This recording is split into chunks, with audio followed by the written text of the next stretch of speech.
Je vous salue. Alors,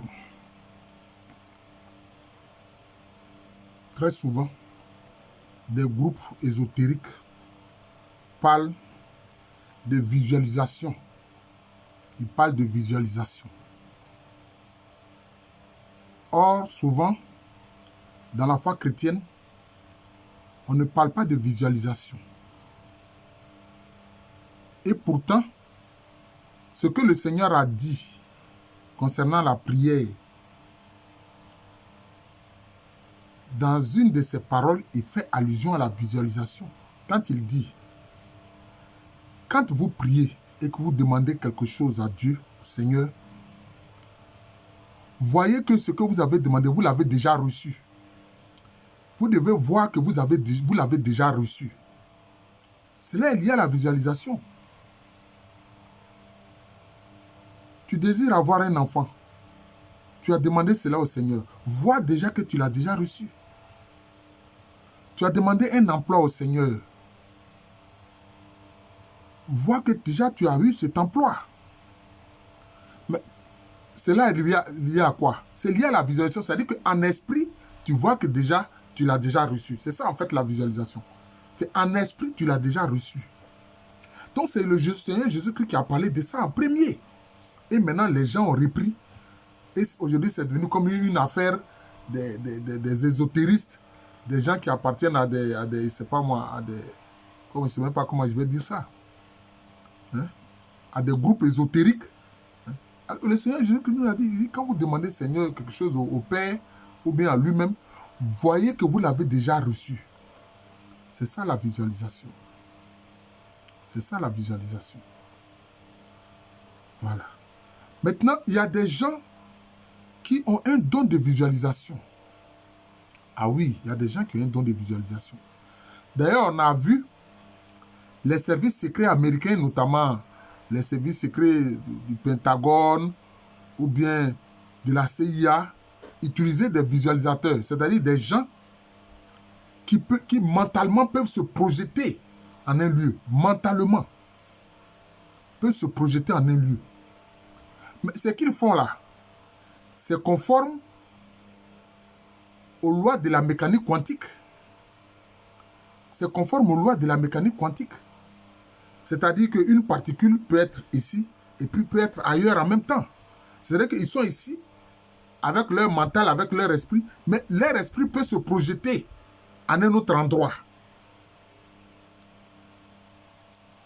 C'est déjà ça la visualisation.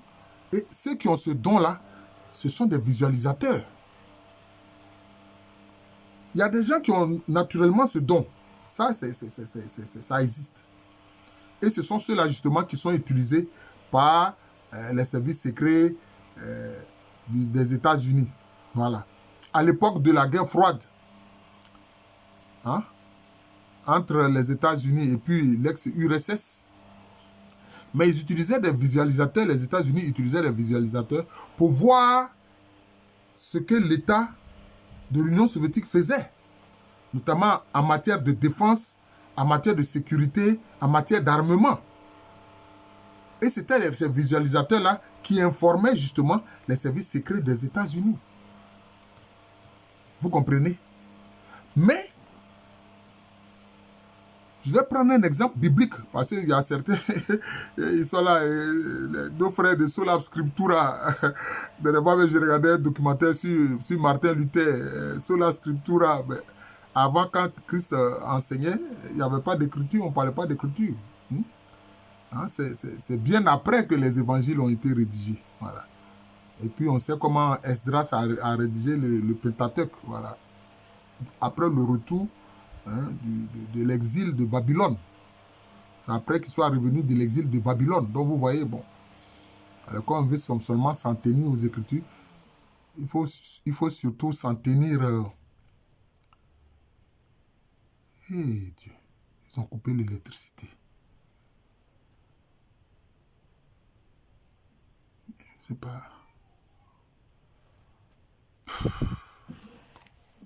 Ils ont coupé l'électricité. Veuillez m'excuser.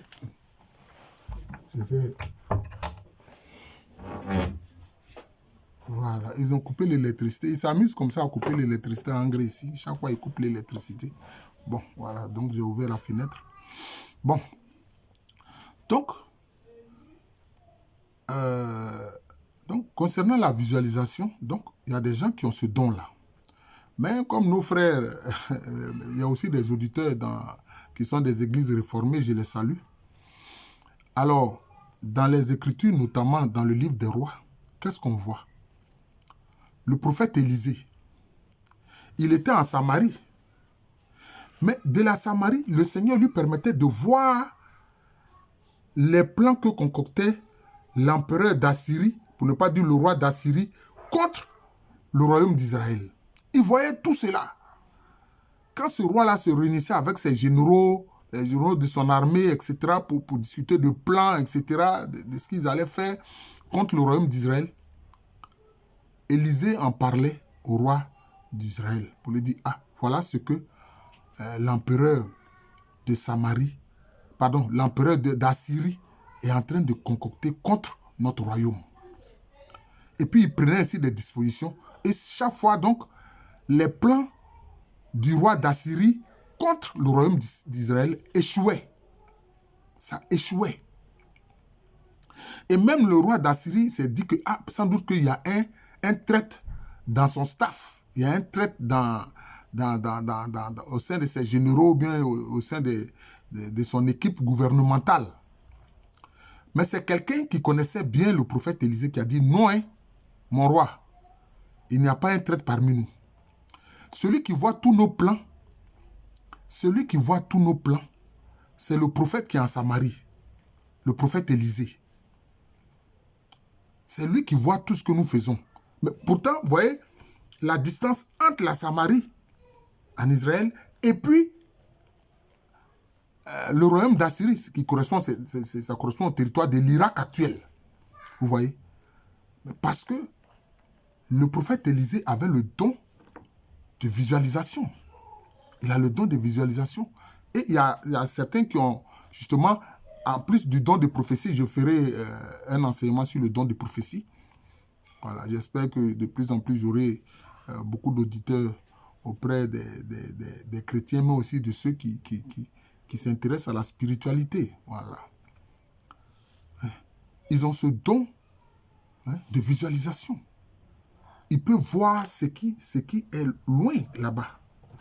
Mais c'est aussi ce qui implique aussi quelquefois le don de prophétie, parce que le don de prophétie, c'est ce qu'on voit, mais qui est à venir.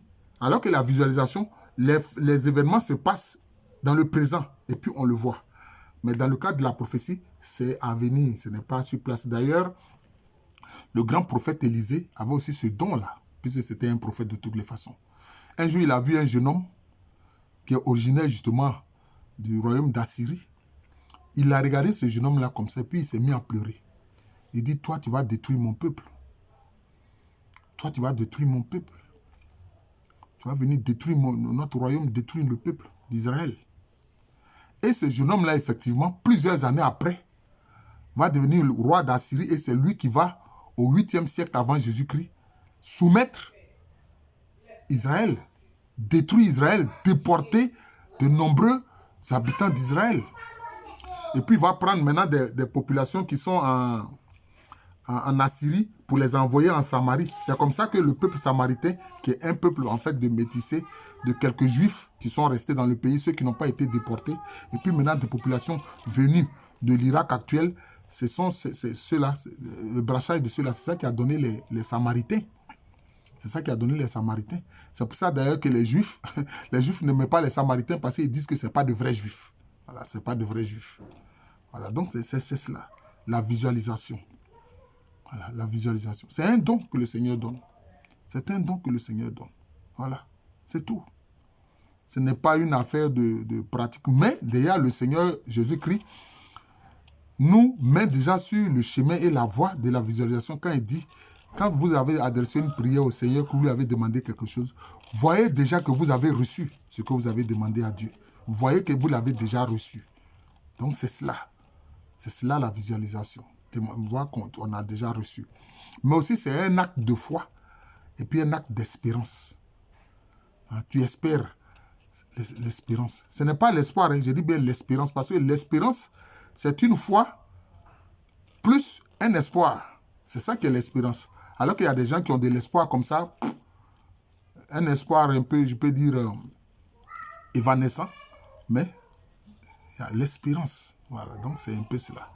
La visualisation, ça vient du Christ Jésus. C'est lui qui l'a enseigné. Et puis maintenant, d'autres en ont fait leur chou gras. Voilà. Je vous salue encore. Malheureusement, voilà que la CIE nous plonge encore dans le noir ici à Angers. Mais comment on va faire?